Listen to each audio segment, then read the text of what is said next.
Oke, selamat pagi semua. Bersama saya Derliva Levi, kita ketemu lagi. Hari ini kita coba akan bahas tentang KPI bulan Ramadan nih. Sebentar lagi tanggal 24, insya Allah umat muslim udah berpuasa. Sebenarnya puasa juga bisa ada indikatornya ya. Kalau kita tahu bahwa tujuan berpuasa itu kan dalam surah Al-Baqarah ayat 183 ya, insyaallah. Bismillahirrahmanirrahim. Ya ayyuhallazina amanu kutiba alaikumusyamu kama kutiba alal ladzina min qablikum la'allakum tattaqun. Artinya kurang lebih, wahai orang-orang beriman, diwajibkan atas kamu berpuasa sebagaimana diwajibkan atas orang-orang terdahulu sebelum kamu, agar kamu menjadi orang yang bertakwa. Dalam bahasa Arabnya mungkin bertakwa itu adalah muttaqin, orang-orang yang bertakwa. Nah, sekarang pertanyaannya begini, dari ayat tadi artinya goalsnya, tujuannya adalah agar kita menjadi orang yang bertakwa ya. Itu poin utamanya yang bisa kita ambil, bahwa dengan berpuasa kamu akan menjadi orang yang bertakwa. Nah, sekarang pertanyaannya, indikatornya apa ini?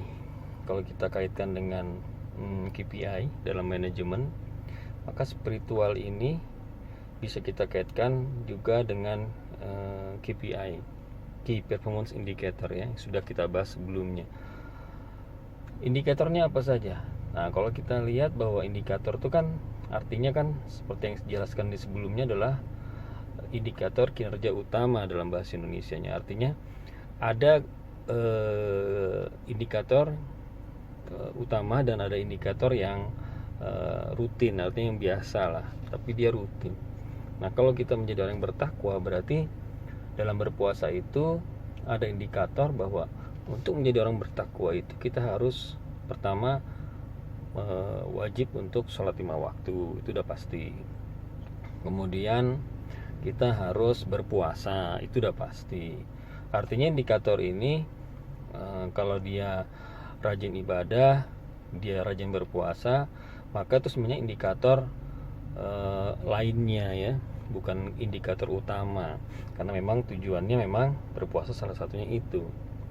Namun indikator utama itu kalau menurut saya, yang kalau kita kaitkan dengan quantum leadership, bahwa kita harus fokus pada hal-hal yang small thing but meaningful things, bahwa 1, 2 atau 3 aktivitas tapi itu sangat artinya sangat penting dan berimpact pada hidup kita.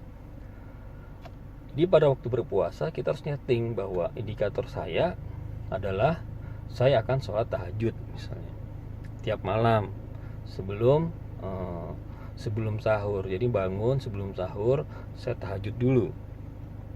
Itu indikatornya. Kedua, saya akan baca Al-Quran, khatam Al-Quran misalnya. Ketiga, saya akan sholat tarawih dengan baca, mungkin biasanya kita juz amma, atau juz ammanya yang ayat pendek, kemudian kita juz ammanya yang ayat-ayat panjang ya, seperti An-Naziat, An-Naba, Abasa, seperti itulah.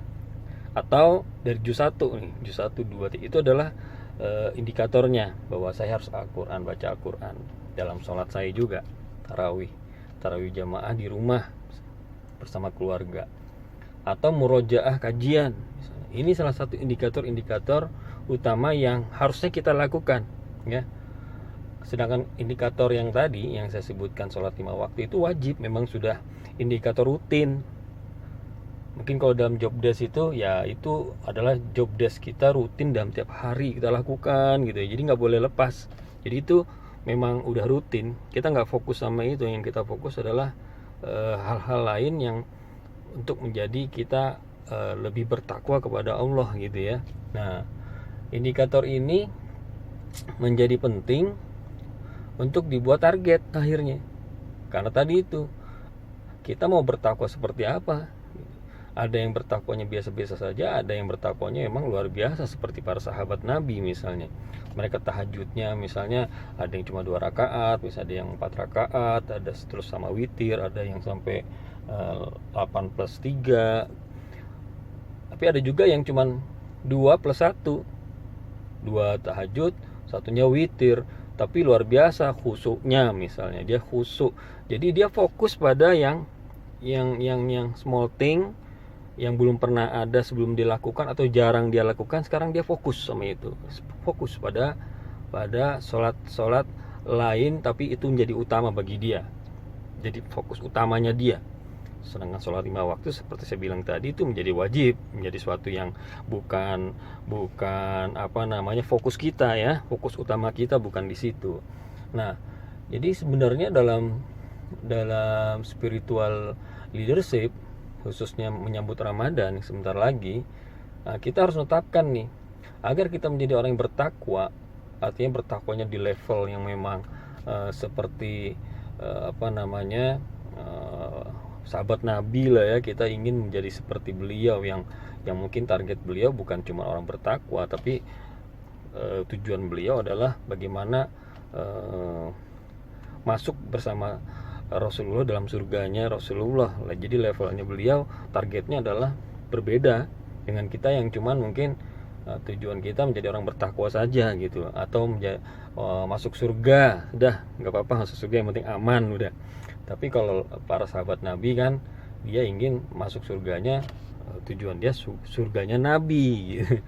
Jadi beda nih apa yang terjadi ketika goals itu berbeda. Tentu indikatornya ya berbeda, target indikator ya beda ya. Ada indikatornya targetnya biasa saja, ini indikatornya boleh jadi sama tapi targetnya berbeda gitu. Nah ini kalau kita hubungkan dengan manajemen sebenarnya bisa gitu, bahwa ini merupakan indikator juga ya, bahwa tadi itu sholat tahajud, merojaah kajian, kemudian sholat tarawihnya dengan bacaan Al-Quran yang bisa juz amanya panjang-panjang, atau dari juz 1, juz 2, juz 3 sampai 30 juz, itu bergantung kita ya. Jadi hal-hal itu, indikator-indikator ini, bila targetnya kita tetapkan tinggi, maka kita harus kejar, dan itu akan membuat kita insya Allah menjadi orang yang bertakwa tadi. Kalau dalam bahasa 4DX itu widely important goal katanya, bahwa agar kamu menjadi orang yang bertakwa, maka berpuasalah kamu, ikutilah aturan yang ada di puasa itu ya. Ya itu gambaran filosofi yang mudah untuk kita pahami terkait dengan KPI Ramadan. Mungkin dari saya itu dulu, waktunya cukup lama, 8 menit. Demikian dari saya. Assalamualaikum warahmatullahi wabarakatuh. Salam Quantum Leadership.